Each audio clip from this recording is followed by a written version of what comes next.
एका ठिकाणी एका परिसरामध्ये राहणारी एक तरुणी होती. लग्नाचं वय झालेलं होतं म्हणून घरच्यांनी त्या मुलीचं लग्न लावून द्यायचं ठरवलं होतं. पण मात्र असं कसं कोणासोबत लग्न लावून द्यावा म्हणून तिच्यासाठी एक चांगला नवरदेव शोधलेला होता. चांगलं व्यवस्थित सगळं काही पण त्याचं पाहिलेलं होतं. मग सगळं काही पाहिल्यानंतर मुलीकडच्यांना मुलगा आणि मुलाकडच्यांना मुलगी आवडल्यानंतर दोघा जणांचं त्या ठिकाणी जमवण्यात आलं आणि जमवण्यासाठी दोघा जणांचा त्या ठिकाणी साखरपुडा सुद्धा केला. मग लग्ना अगोदर दोघा जणांचा साखरपुडा केला. त्यामध्ये देणं घेण्याचं सगळं काही ठरलं. लग्न कधी करायचं तर सध्या लग्न करण्यासाठी आपण गडबड नाही केली पाहिजे. थोडा टाईम घेतला पाहिजे आणि पुढच्या वर्षी धूमधडाक्यात लग्न केलं पाहिजे असं दोन्हीकडच्यांनी ठरवलं. मग ठरल्याप्रमाणे साखरपुडा पार पडला आणि या साखरपुड्यामध्ये नवरदेवानं नवरीला मोबाईल गिफ्ट दिला. मग आता मोबाईल गिफ्ट दिल्यानंतर साखरपुडा पार पडल्यानंतर या दोघा जणांचं नवरा नवरीचं होणाऱ्या एकमेकांसोबत फोनवर बोलणं मोठ्या प्रमाणात सुरू झालं. हा इकडं तिला फोनवर बोलायचा, ती तिकडं जाऊन त्याला फोनवर बोलायची. तासनतास हे फोनवर मोठ्या प्रमाणात गप्पा मारायचे. बघा आता लग्नाला यांच्या बराच वेळ होता म्हणून हे फोनवर सगळं काही बोलत होते आणि लग्नाआधी एवढ्या गप्पा मारत होते की याला कंटाळासुद्धा येत नव्हता. तासनतास फोनवर बोलत होते. मग आता फोनवर काय चाललं काय नाही इथपासून तर काय करायचं काय नाही इथपर्यंत यांचं सगळं काही फोनवर बोलणं झालेलं होतं. मग आता फोनवर बऱ्याच दिवस बोलल्यानंतर आता यांना एकमेकांशिवाय करमत नव्हतं. आता लग्नाची तारीख तर काढलेली नव्हती म्हणून तो जो नवरदेव आहे त्या नवरीला म्हणत होता की आपण काय करू कुठंतरी फिरायला जाऊ.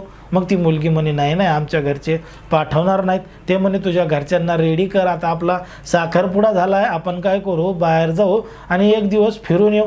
मग ठीक आहे ती होणारी नवरी म्हणली मी माझ्या घरच्यांना विचारते आणि त्यांनी जर परवानगी दिली तर येते.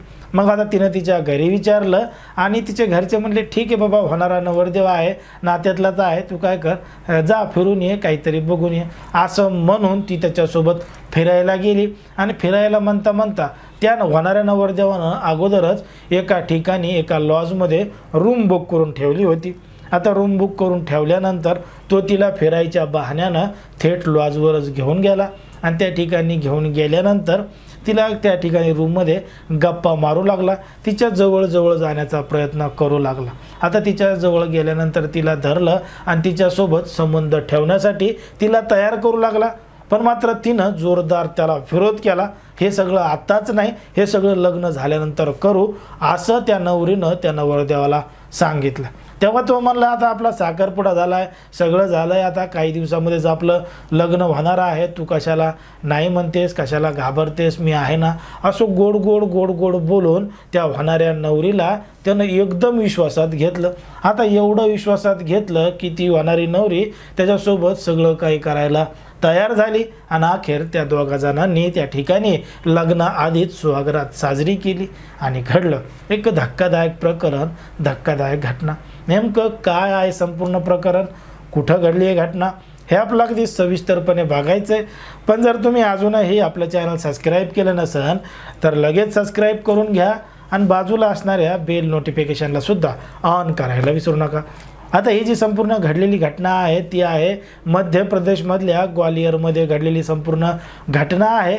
आणि या ठिकाणी या परिसरामध्ये राहणाऱ्या एका तरुणाबरोबर साखरपुडा झालेला होता.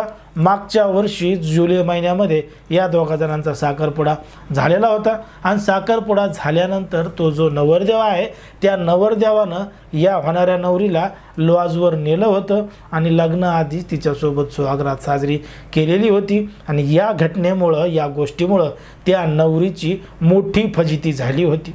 आता त्या हॉटेलमधून त्या लॉजवरून फिरावून वापस आल्यानंतर ती तिच्या घरी गेली. मग घरचे विचारू लागले कसं काय फिरणं झालं, काय काय बघितलं, काय काय नाही. तेव्हा त्या तरुणीनं जे बघितलं नाही ते सुद्धा बघितलं म्हणून सांगितलं. असं तसं मस्त सगळं घरच्यांना सांगितलं. 2-3 दिवस गेले आणि 2-3 दिवस झाल्यानंतर तो जो होणारा नवरदेव आहे त्याचा आता इंटरेस्ट या नवरीबद्दल कमी झालेला होता. कारण की पहिले हे तासनतास फोनवर बोलत होते, आता मात्र 5 मिनटं फोन केला की 10 मिनिटांनी वापस करतो म्हणून 2 घंटे झाले तरी फोन वापस करत नव्हता. आणि हे सातत्यानं 4-5 दिवसापासून मोठ्या प्रमाणात घडत होतं. मग त्याचा स्वभाव बदलला आहे, तो फोनवर सुद्धा जास्त बोलत नाही, कामात आहे, असं आहे तसं आहे, उडवाउडीची उत्तरं देतोय, असं त्या होणाऱ्या नवरीच्या लक्षात आलं. मग होणाऱ्या नवरीच्या लक्षात आल्यानंतर तिनं त्याला जाब विचारला, तेव्हा त्यानं तिचा फोनच उचलला नाही. मग त्याला 1-2-3 फोन केले तरी तो काय फोनच उचलला नाही. इकडं त्या नवरीला मोठा राग आला होता की सगळं काय झाल्यानंतर हे फोन काऊन उचलाय ना म्हणून त्या होणाऱ्या नवरीनं थेट तिच्या त्या मुलाच्या बापालाच फोन केला. आता त्याच्या बापाला फोन केल्यानंतर विचारलं की तो फोन काऊन उचलत नाही आहे, नेमकी काय अडचण आहे, काय प्रॉब्लेम आहे, त्याला काही झालं आहे का. तेव्हा त्या नवरदेवाच्या बापानं सांगितलं की आम्हाला हे लग्न मान्य नाही, आम्ही हे लग्न मोडत आहोत, आमच्या मुलाला तुमच्या मुलीबरोबर म्हणजे तुझ्याबरोबर लग्न करायचं नाही. आता हे सगळं ऐकल्यानंतर त्या मुलीच्या तळपायाची आग मस्तकाला गेली, तिच्या पायाखालची जमीनच सरकली. काय करावं काय नाही हे तिला समजत नव्हतं. मग ती ज्या दिवशी फिरायला गेली होती, जे काही घडलं होतं ते स्पष्टपणे तिनं तिच्या घरच्यांना सांगितलेलं होतं. आता घ्या, घरच्यांना सुद्धा मोठा धक्का बसलेला होता की त्यांच्या मुलीनं नेमकं काय केलं होतं म्हणून त्यांनी तात्काळ जवळचं पोलीस स्टेशन गाठलं आणि पोलीस स्टेशनमध्ये जाऊन तो जो होणारा नवरा होता त्याच्याविरोधात रीतसर तक्रार दाखल केली, फिर्याद दाखल केली आणि पोलिसांनी या संपूर्ण घटनेची दखल घेतली आणि या संपूर्ण प्रकरणाची चौकशी केली जाणार असल्याचं सांगितलं आहे. आणि जो कोणी त्याच्यामध्ये दोषी असेल त्याच्यावर कठोर कारवाई केली जाईल असं देखील पोलिसांकडून सांगण्यात आलेलं आहे. पण मात्र समाजामध्ये, देशामध्ये, राज्यामध्ये कशा पद्धतीच्या घटना घडत आहेत, लोक लग्नाआधीच फोनवर बोलून मोकळं होत आहेत, सगळं काही करत आहेत, त्यामुळं नात्याला सुद्धा किंमत राहत नाही असं आपल्या या संपूर्ण गोष्टीवरून, घटनेवरून लक्षात येतं आहे. आता ज्या पद्धतीने या संपूर्ण प्रकरणात घडलं त्याच्यामध्ये खरा गुन्हेगार, खरा दोषी कोण आहे, होणारी नवरी आहे का होणारा नवरदेव आहे, तुम्हाला काय वाटतं हे अगदी स्पष्टपणे कमेंटमध्ये सांगा. कारण की कोणाच्याही भावना दुखवणं, कोणाचंही मन दुखवणं हा आपला उद्देश नाही. आपला उद्देश आहे समाजामध्ये जे घडतंय ते सांगणं. त्यामुळे तुम्हाला जे काही वाटत असेल ते अगदी स्पष्टपणे सांगा आणि अशाच पद्धतीचे नवनवीन व्हिडिओ पाहण्यासाठी आपल्या चॅनलला लगेच सबस्क्राईब करा.